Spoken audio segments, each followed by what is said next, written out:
Eu não sei se alguma vez você já reparou no fato que o Novo Testamento apresenta algumas cenas e diálogos de Jesus que são muito difíceis da gente entender, muito difíceis mesmo.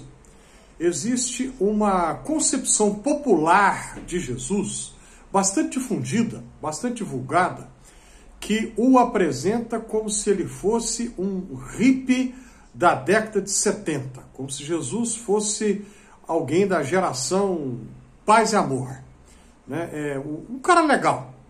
Em inglês eles dizem o Mr. Nice Guy, né? Só que quem pensa que Jesus foi simplesmente um cara legal, um Mr. Nice Guy, não prestou atenção naquilo que o Novo Testamento apresenta. Pois, como eu disse, algumas das cenas, alguns dos diálogos que envolvem Jesus são difíceis da gente entender e ele ali definitivamente não é alguém daquela geração Power Flower, né? A geração, o poder das flores e paz e amor, qualquer coisa nesse sentido. Não é mesmo. Uma dessas cenas aparece no Evangelho de Marcos, capítulo 7, e em Mateus, capítulo 15. As duas narrativas trazem o mesmo relato, porém há diferenças entre uma narrativa e outra. A de Marcos, que tecnicamente a gente chama de relato marcano, e a de Mateus, que tecnicamente é chamada de relato ou narrativa mateana. E uma narrativa complementa a outra. As duas dizem que Jesus foi acompanhado dos apóstolos, o grupo dos seus discípulos mais próximo, ele foi para o norte. Ele estava na região da Galileia, que já está no norte da terra de Israel. E vai mais ao norte ainda, para a região de Tiro e Sidom. E isso corresponde ao Líbano atual.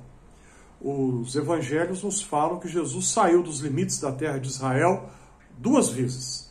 A primeira, quando era um menininho ainda, levado por Maria e José para o Egito, fugindo da perseguição do rei Herodes. E a segunda é esta, né, de Marcos 7, Mateus 15, ele já adulto, um adulto jovem adulto, quando vai para onde é o Líbano, como eu acabei de dizer. Então, quando ele chega lá, ele é procurado por uma mulher, e o texto diz, nos dois casos, que ela o procura por causa da filha dela, que era atormentada por um espírito maligno, atormentada por um espírito mau. E o Evangelho de Marcos traz um detalhe que Mateus não traz, que aquela mulher era grega, de origem cirofenícia. Olha só. Então, a mulher grega, de origem cirofenícia. O texto deixa muito claro, ela não era judia. Ela não era da descendência de Abraão. Muito bem. E aí vem o diálogo estranho, mas muito difícil da gente entender, que a mulher pede a Jesus pela filha dela, e Jesus não atende de imediato.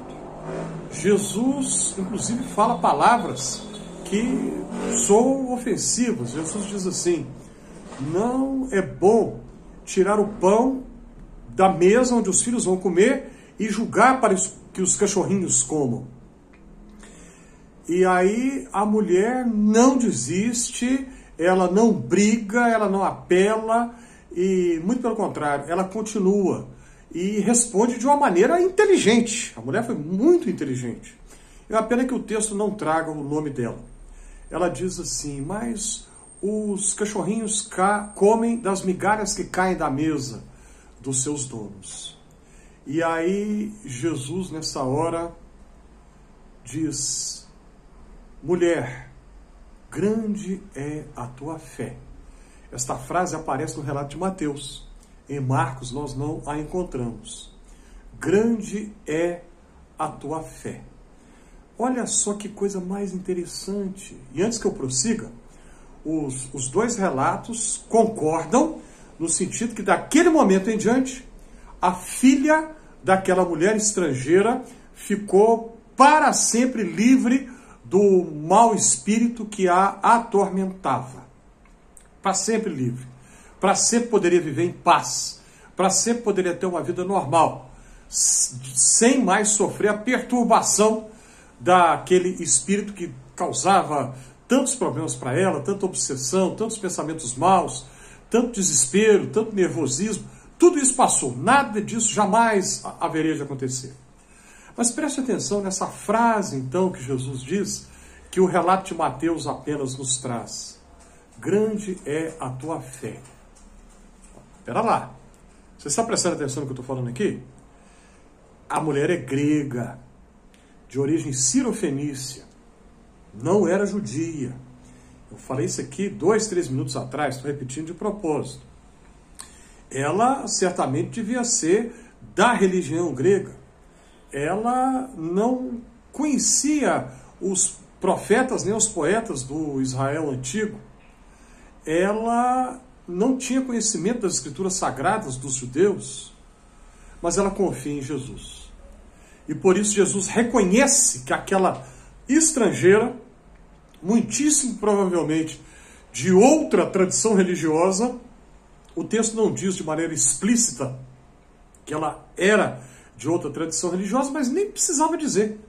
O texto, quando diz que ela era uma grega de origem cirofenícia, já está deixando implícito que ela não seguia os rituais da lei de Moisés, ela não tinha o conhecimento dessa tradição judaica, não a praticava.